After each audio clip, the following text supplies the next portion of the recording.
Graça e paz, povo de Deus, homem abençoado, varão valoroso. Eu quero compartilhar com você uma palavra ao seu coração, e você tem a sua Bíblia, ou talvez tenha ela no seu dispositivo, no seu celular, no seu smartphone. Abra comigo Gênesis, capítulo 7. Eu vou ler na versão A Mensagem, uma palavra para o seu coração nesta noite. Diz assim a palavra do nosso Deus: depois dessas coisas, Deus disse a Noé: agora entre no barco com toda a sua família. Você é a única pessoa justa no meio desta geração. Leve para dentro do barco, junto com você, 7 casais de cada animal puro, macho e fêmea, um casal de cada animal impuro, macho e fêmea, 7 casais de cada tipo de ave, macho e fêmea, para que a sobrevivência deles sobre a terra esteja assegurada. Dentro de 7 dias derramarei chuva sobre a terra, durante 40 dias e 40 noites. Vou dar um fim a todas as coisas que criei. Noé fez tudo conforme Deus ordenou. Noé estava com 600 anos de idade, quando as águas do dilúvio cobriram a terra. Ele, sua esposa, os filhos e a esposa de cada um entraram no barco para escapar do dilúvio. Animais puros e impuros, aves e criaturas que rastejam, foram de 2 em 2 até Noé e o barco, macho e fêmea, exatamente como Deus havia ordenado a Noé. 7 dias depois, as águas do dilúvio chegaram. Isso aconteceu no ano 600 da vida de Noé, no dia 17 do 2º mês. As fontes subterrâneas irromperam e todas as janelas do céu se escancararam. A chuva caiu durante 40 dias e 40 noites.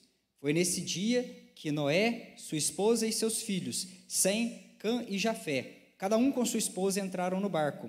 Com eles entraram todos os tipos de animais selvagens e domésticos, todos os tipos de criaturas que rastejam e todas as espécies de aves e tudo que voa. Eles se dirigiram de 2 em 2 até Noé e o barco, todos os que tinham fôlego da vida, macho e fêmea de cada criatura, exatamente como Deus havia ordenado a Noé. Então, o Eterno fechou a porta. No caso aqui, a porta da arca. Irmãos, varões, guerreiro, nesta noite, eu quero falar um pouquinho com você a respeito do terceiro pilar. Nós temos caminhado ao longo desses dias, falando, cada uma das nossas lives, desses nossos encontros aqui na presença do Senhor, de princípios espirituais, para que nós, como homens de honra, homens de valor, homens de fé e de coragem, venhamos a caminhar diante do Senhor nosso Deus, olhando para Jesus e buscando nele o modelo perfeito de masculinidade, a qual nós, como homens nessa terra, iremos perseguir esse ideal e sermos como Jesus, expressarmos a natureza de Jesus por onde quer que nós venhamos a passar. Já caminhamos em 2 encontros, 2 lives aqui, e nós já falamos a respeito de 2 princípios espirituais. Se você não assistiu ainda as transmissões, elas estão aqui no nosso canal disponíveis nessa playlist, para que você possa acessar e assistir e ser abençoado. E é claro que se esse conteúdo abençoou a sua vida, que você possa compartilhar com algum homem que você conhece e que você sabe que será abençoador também na vida dele esta mensagem. Nós temos dito que o homem, ele foi constituído por Deus para ser um protetor dos interesses de Deus nessa terra, para ser um profeta, para ser também um provedor. E é a respeito disso que eu quero falar com você, sobre a provisão. Um dos pilares da nossa declaração de propósitos aqui da comunidade Filadélfia em Alfenas, um dos 7 pilares, um dos 7 princípios da nossa declaração de propósitos eu trabalharei com zelo para prover a minha família. E nós estaremos falando a respeito de provisão. Um dos aspectos espirituais do homem é a sua capacidade de prover, de criar beleza, de ordenar a terra sobre os méritos de Cristo. Queridos, homem de Deus, você que está me ouvindo, você guerreiro, você precisa entender que nós, como homens, criados à imagem e semelhança de um Deus criativo, criado à imagem e semelhança de um Deus todo-poderoso, Ele é o nosso Abba, Ele é o nosso Pai, Ele é o nosso modelo, nós também fomos feitos com um potencial criativo. um potencial de criar beleza por onde quer que nós venhamos a passar, de criar ordem, de estruturar a terra, de ordenar a terra em o nome do Senhor, o nosso Deus. Então, faz parte do chamado primordial do homem de valor prover soluções, prover respostas ao mundo, prover por onde quer que ele venha a passar, ordenando a terra no nome do seu Pai, conforme o seu chamado, conforme o chamado existencial. Filhos de um Deus criativo, nós somos chamados à criação e à provisão. O Salmo de número 115, ele está cantando, ele está cheio de poesia, de beleza densa e palpável, onde nós vamos encontrar um Deus que é criativo e que criou os seres humanos que também, à sua imagem e semelhança, são seres humanos criativos. Isso pode ser confirmado quando você lê também as passagens de Mateus capítulo 6, versículo 19 até o 24, Provérbios capítulo 11, do 24 ao 25. Então faz parte da natureza do homem o desbravar, faz parte da natureza do homem de valor, a aventura. Todo homem, quando você lê o livro Coração Selvagem, ali ele está colocando claramente aquela visão, diante de nós, de que nós fomos chamados para uma jornada, para trilhar uma jornada, e nós fomos chamados também para desbravar, para criar beleza por onde quer que nós venhamos a passar, e também para trilhar uma jornada onde nós ansiamos por deixar, imprimir o nosso nome na história, protegendo, provendo, lutando batalhas em prol daqueles que são mais fracos, e também na ânsia de amar e ser amado. O pecado transforma o homem num destruidor ou num ser passivo e omisso. Ambas as posturas são contrárias ao chamado da provisão. Entenda isso. Deus nos criou para prover. Ou seja, as nossas mãos, elas foram feitas para trabalhar, para prover, para ordenar a terra, para gerenciar a terra no nome do Senhor, o nosso Deus. Fomos chamados para dar essa resposta. Ou seja, nós somos chamados para ordenar a terra, filhos de um Deus que é criativo, chamados à criação e à provisão. E ambas as posturas, elas são destrutivas quando o homem ele se afasta de Deus. Porque se nós temos um homem omisso, preguiçoso, um homem que não trabalha, um homem que não se incomoda pelo fato de que ele, sendo um ser que foi criado a prover, ele está paralisado. Na contramão também nós temos uma outra face que é destrutiva, que é o agressor, que é aquele que está destruindo a terra. E você vai olhar ao seu redor e vai ver pessoas que são desta índole, ou que estão, você vai olhar ao seu redor e vai ver que existem homens que estão caídos, a tal ponto que estão destruindo a criação de Deus. Você vai olhar ao seu redor e vai encontrar homens que se afastaram do seu chamado, se afastaram daquilo que nasceram para ser e daquilo que nasceram para fazer nessa terra, e eles agora se tornam um agressor em potencial, destruindo aquilo que Deus confiou nas suas mãos para que pudesse guardar. E esta agressão pode se manifestar de diversas formas, seja na destruição da natureza criada, que foi confiada ao homem para que ele viesse a guardar, na destruição da família, na destruição por meio de violência, de agressão e de outras coisas torpes que nós vemos ao nosso redor por aí no dia a dia. Enfim, o homem pecaminoso, o homem no seu estado caído, o homem nos seus melhores dias, ele é como a poeira. Ele é poeira. E ele irá manifestar esta face de omissão ou esta face de agressão. Nós vamos encontrar estas posturas que são contrárias ao chamado da provisão. Na sua casa com tempo, leia 2 Tessalonicenses capítulo 3, o versículo 10 ao 13. E também, um pouco antes, 1 Tessalonicenses capítulo 4, o versículo 11 ao 12, e complementando Provérbios 6, do versículo 6 ao 11, que está falando a respeito da questão da provisão e do trabalho. O trabalho que provê um senso de completude ao homem.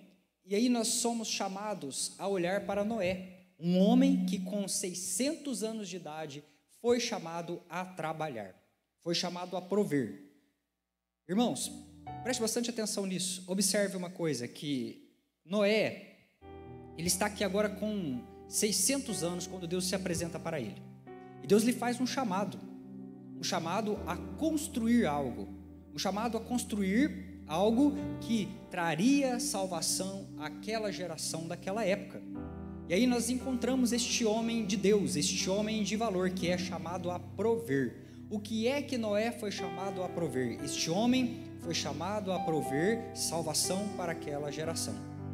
E é por isso que Noé, ele é considerado um tipo de Cristo, porque você olha para a arca, e a arca ela é um símbolo do Cristo, que é a provisão da salvação plena para os pecadores, e abriga dentro de si pecadores, os livrando do dilúvio do inferno, da perdição eterna da qual nós somos merecedores, todos nós, uma vez que estamos destituídos da glória de Deus.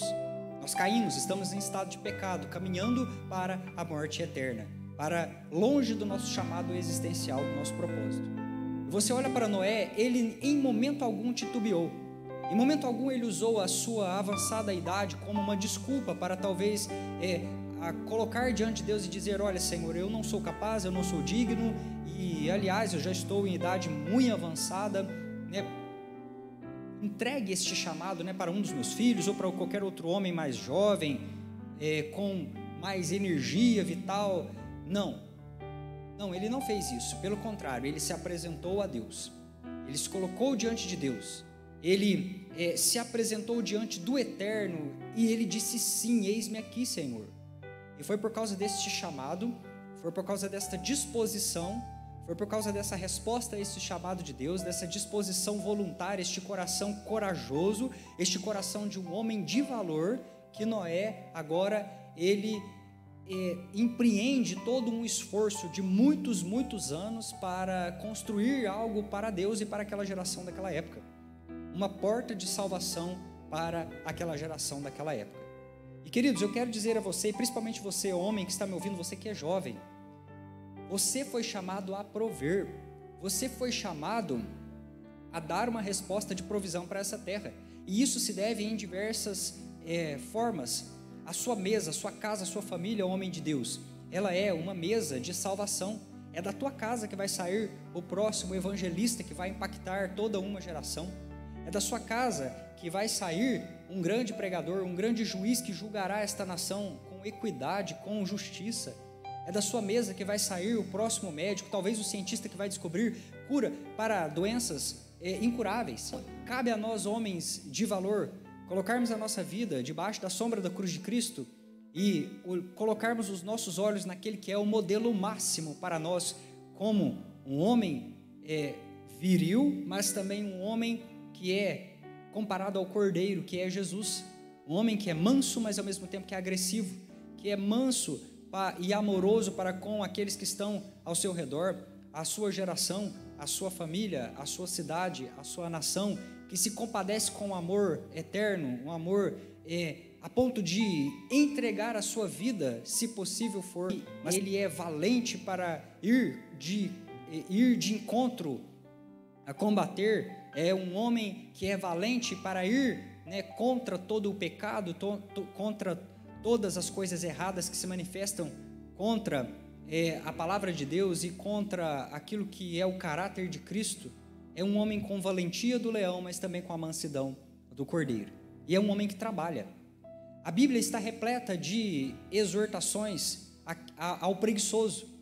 Existem inúmeros textos, nós citamos vários deles aqui, que exortam e que colocam o homem nesta posição, né, que chacoalham o homem para que ele venha tomar uma posição. Existem muitos textos bíblicos que estão apontando para o homem o caminho do trabalho, o caminho da provisão. Nós estamos falando de diversas frentes de trabalho. Todo homem ele precisa ter alguém a qual ele discipula. Ou seja, nós precisamos colocar debaixo da nossa oração, debaixo dos nossos joelhos, debaixo do nosso empenho de trabalho, alguém para ser discipulado. Seja esse alguém um filho, seja esse alguém algum parente próximo, ou seja alguém que Deus nos confiou, que passou diante do nosso caminho para que nós venhamos a discipular. Então nós precisamos empenhar trabalho, e muitos caem desse papel de provedor e eles escorregam para o papel de um homem omisso, quando dizem: isso não tem nada a ver comigo, isso não diz respeito à minha pessoa, isso não diz respeito aos dons que eu tenho, ou à capacidade humana que eu olho e vejo, isso não diz respeito a mim. E é onde muitos escorregam desse chamado. Mas você foi chamado a mentorear, você foi chamado a apacentar, você foi chamado a discipular outras pessoas. Nós precisamos orar por pessoas, e isso dá trabalho. Investir em pessoas dá trabalho. Você precisa entender que você vai suar a camisa quando você estiver levando e conduzindo pessoas a Cristo Jesus, e muitas das vezes alguns serão na sua mesa como João, outros serão na sua mesa como Pedro, outros serão na sua mesa como Judas. Sempre haverá na mesma mesa provisão, sempre haverá na mesa da provisão o beijo da traição. Haverá alegria, mas haverá também o virar da outra face. Então nós estamos sujeitos a tudo isso. Outra questão é que a provisão ela se manifesta no amor doado e empenhado para a família, no trabalho, e nós dizemos trabalho porque isso realmente exige intencionalidade, exige que a pessoa ela venha se desgastar em cima de propósitos familiares, para que possam permanecer firmes naquele propósito, naquela união, marido e mulher, em palavra empenhada, em respeito, lealdade, isso tudo diante do Senhor. E nós também entendemos que a provisão ela se manifesta na vida de um homem através de um homem que trabalha. Queridos, fuja da preguiça, fuja daquele tempo de ócio. Quando a nossa mente ela fica ociosa, então nós damos lugar ao diabo para que ele venha implantar nas mentes toda sorte de iniquidade, de pecado, de sugestões contra a mesa de Deus, sugestões contra a presença de Deus. Muitos, às vezes, saem, eu costumo dizer isso, saem do seu trabalho, vão para sua casa e encontram no sofá e nas redes sociais, no streaming, num canal ali onde ele vai assistir os seus filmes prediletos ou algo da sua preferência, ele vai encontrar um certo lazer. Mas o homem de valor, ele encontra lazer no trabalho. Como que é isso, pastor Isaías? Entenda uma coisa, que a nossa mente, quando o nosso corpo ele está descansando, a nossa mente precisa estar ativa. Então você precisa lançar fora filmes, vídeos, distrações que amolecem o teu espírito, que te deixam com a mente frágil. Se você vai escolher um filme para você assistir, é fundamental que você escolha um filme que te fará pensar, que colocará a tua mente para raciocinar. O teu lazer precisa estar envolvido com raciocínio, de modo que a sua mente não fique ociosa pensando coisas por aí. Vamos encontrar um exemplo negativo, que é o exemplo de Davi. Enquanto os homens estavam na batalha, enquanto muitos partiram para a batalha, ele estava com a mente ociosa. E foi nesse tempo de ócio, nesse tempo de preguiça, que ele acabou caindo, que ele acabou pecando, que ele acabou colocando não somente a vida dele em risco, mas também todo o reino. Somos uma comunidade, somos uma família. Você está ligado com as pessoas ao seu redor, você está ligado com o corpo de Cristo e pela fé com os nossos pais, Abraão, Isaque e Jacó. Então, nós somos um todo, nós somos uma unidade, nós somos uma lavoura de Cristo, o edifício de Deus. Então, as nossas atitudes, elas têm um impacto muito forte nas pessoas que estão ao nosso lado. Não há como nós fazermos algo e acharmos que isso não vai impactar as pessoas que estão ao nosso redor, porque somos uma unidade composta. Entenda que a sua preguiça afetará diretamente as pessoas que estão ao seu redor, porque Deus espera que você trabalhe. Deus espera que você seja um homem honrado, um homem que venha a suar a camisa. Deus, ele não tem parte com um homem ocioso no sofá. Deus não tem parte com um homem que é preguiçoso, assim como Provérbios diz, eu vou lá fora, o leão ele vai me pegar. A riqueza ela não vem de mãos beijadas. A riqueza ela não vem com o vento. É necessário plantar para colher, é necessário empreender, é necessário economizar, é necessário ser sábio, é necessário estudar, é necessário suar a camisa para que então você possa alcançar os seus objetivos nessa terra. E Deus quer que nós venhamos a prosperar. O espírito de orfandade que paira sobre o Brasil, ele vem muitas das vezes de maneira errada a incutir ou a plantar nos nossos corações sementes de escassez. E nós muitas das vezes nos comportamos como órfãos quando olhamos para a riqueza e dizemos que é pecado ser rico, que é pecado ser próspero, que é pecado ter dinheiro.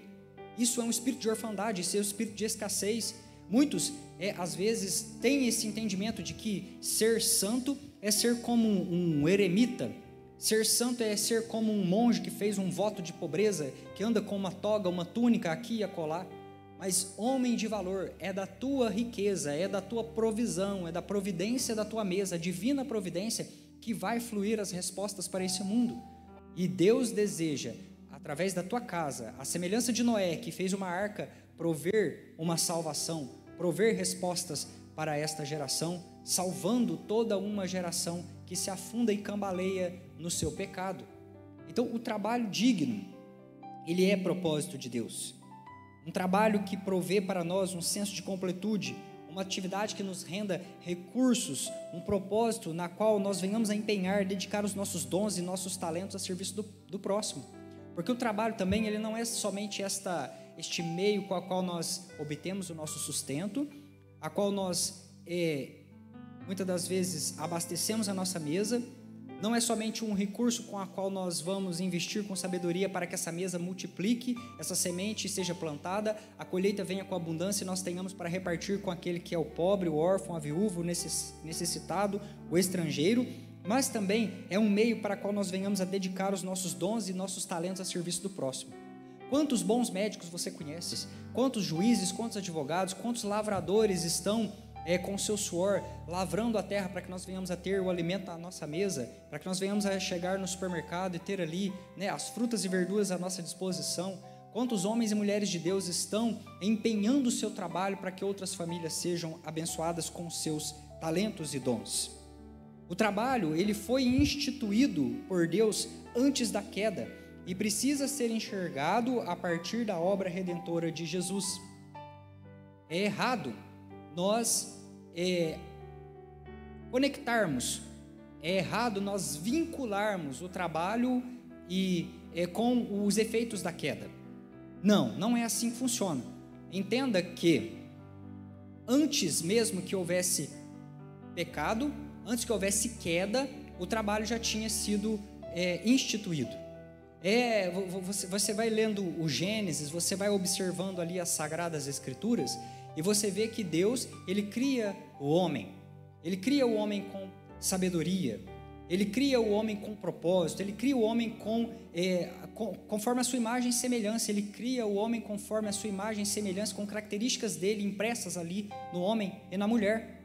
E quando ele cria Adão, ele dá a Adão um chamado, ele dá a Adão uma tarefa de lavrar a terra, de gerenciar a terra, de cuidar da terra, de cuidar dos interesses de Deus ali na terra. E assim Adão agora ele é criado e ele recebe de Deus um trabalho. Então, olhe para mim, homem de Deus, eu quero que você entenda que antes que houvesse a adjuntora, a ajudadora, antes que houvesse a Eva, Adão já deveria lavar a louça, Adão já deveria cuidar da casa, do Éden. Então entenda comigo que Adão estava no jardim e ele tinha um trabalho. E Eva só chega para complementar esse trabalho. Então, essa desculpa que você usa muitas das vezes para não auxiliar sua esposa nas tarefas de casa, ela é uma desculpa que ela não tem base bíblica. Porque nós homens fomos chamados a trabalhar, a prover. E antes que houvesse Eva, antes que houvesse a ajudadora, antes que houvesse a mulher, Adão já estava instituído e ungido por Deus para trabalhar. Então, entenda uma coisa, que você não vai perder virilidade por lavar uma louça. Você não vai perder crédito por lavar uma louça, pelo contrário, quando você ajuda a sua esposa, quando você ombra com ela as responsabilidades da sua casa, você cresce diante da tua família em virtude e em valor diante da tua família. Eva, ela chega para ser a ajudadora e não alguém que iria ombrar sozinho as tarefas domésticas, que iria ombrar sozinha as tarefas da casa, o trabalho, Ou seja, ela chega como alguém que vai trazer completude na vida de Adão, e não alguém que Adão deva escravizar, alguém que Adão deva oprimir dentro do lar. Entenda isso nesta noite. O trabalho, ele é instituído por Deus antes da queda. Então, é algo bom. Deus criou o trabalho, é algo bom. É claro que o pecado corrompeu. Você vai perceber que após a queda, após o pecado, Deus, ele comunica com os nossos pais ancestrais, Adão e Eva, que o trabalho a partir do pecado seria algo penoso, seria algo trabalhoso. Você precisa ter atenção, homem, que os bens, eles não vêm de qualquer forma. A riqueza, ela não chega de qualquer forma. Uma riqueza precisa ser trabalhada, precisa ser suada, porque quando ela vem de uma forma que não é assim, ela é uma grande maldição na vida do homem. Ela é uma grande maldição na vida do homem quando ela vem por meio de jogos. Quantas famílias têm sido destruídas por pessoas que passam a vida jogando na ilusão de que irão granjear uma riqueza, e assim gastam a sua vida, gastam a sua família nesse vício terrível, as suas provisões, os seus recursos nesses vícios.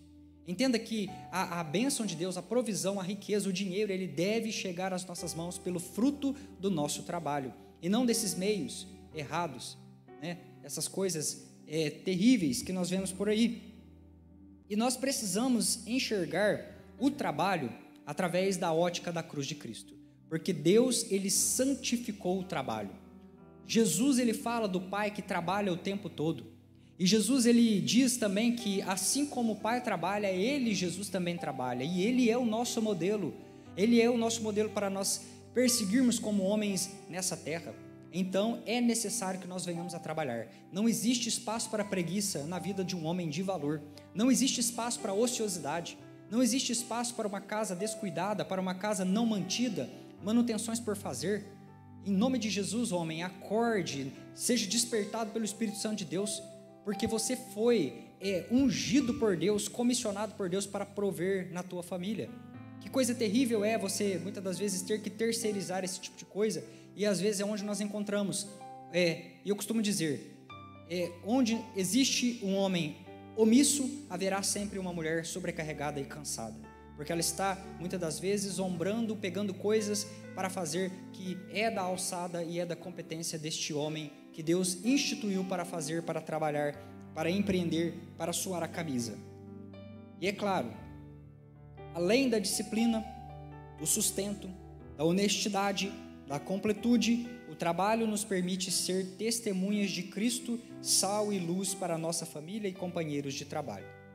E este exemplo de Noé é o exemplo vivo e claro nas Escrituras para nós de trabalho honesto, de trabalho suado, de trabalho onde nós vamos encontrar um homem com dons e talentos trabalhando a serviço da sua família, trabalhando a serviço da voz de Deus que o está orientando, mas também trabalhando em prol da sua comunidade, ainda que a comunidade daquela época não o levasse em alta conta, ainda que os seus talentos não fossem reconhecidos, ainda que o seu trabalho não fosse visto, visualizado, aquele homem trabalhou em prol da sua comunidade naquela época. Então entenda isso que o trabalho ele nos permite que nós venhamos a levar, né, a palavra de Deus, sermos luz nos nossos espaços de convivência, nos nossos espaços onde nós estamos criando raízes, estamos empreendendo a nossa carreira, ali nós podemos ser sal e luz ao nosso redor. O trabalho nos permite, o ambiente de trabalho nos permite a ser igreja e termos ali ao nosso redor um campo fértil para sementes poderosas serem lançadas ali. Você tem uma igreja nas suas mãos, homem de Deus. A sua família é uma igreja, o seu trabalho é uma igreja. Ali ao seu redor, naquele espaço de trabalho, Deus colocou uma congregação nas tuas mãos.